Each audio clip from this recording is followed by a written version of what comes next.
Fala pessoal, tudo bem com vocês? Hoje nós vamos falar sobre esse pequeno gigante que vai transformar o som do seu carro. E tem uma novidade sobre ele que está atrás dessa caixa aqui, que eu vou mostrar já já. Fica até o final do vídeo para você saber mais. Esse aqui é o Taramps TS400X4, um amplificador de 400 watts divididos em 4 canais de 100 watts RMS, ainda podendo fazer uma ponte em bridge de 200 watts em 2 canais. Ele pode ser utilizado com os mais variados modelos de alto-falantes, drivers e super tweeters. Você pode desde sonorizar os alto-falantes das portas do carro, ou adicionar um subwoofer no porta-malas, ou ainda mais, tocar uma caixa trio completa. O TS400X4 ele é compatível com os players tradicionais que possuem a saída remoto e também a saída RCA Pro áudio, e nos carros mais novos que possuem a multimídia original ele é completamente compatível. Inclusive ele acompanha um conector para a entrada a fio, que é por onde vai ser ligado a multimídia original.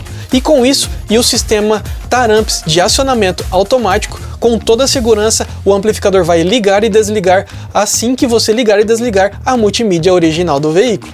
Então você vai utilizar as saídas RCA e a entrada remoto para os players tradicionais e a entrada a fio para as multimídias originais. Ele ainda conta com 2 controles de ganho, um para os canais 1 e 2, outro para os canais 3 e 4, e da mesma forma também possui um crossover fixo selecionável, que você pode selecionar em LPF, Full ou HPF. É um amplificador pequeno que mede apenas aproximadamente 14 por 13 centímetros. Isso ajuda muito na instalação. Esse pequeno gigante traz o melhor da tecnologia Taramps em desempenho de som e clareza e os 400 watts RMS. É um amplificador classe D de baixíssimo consumo.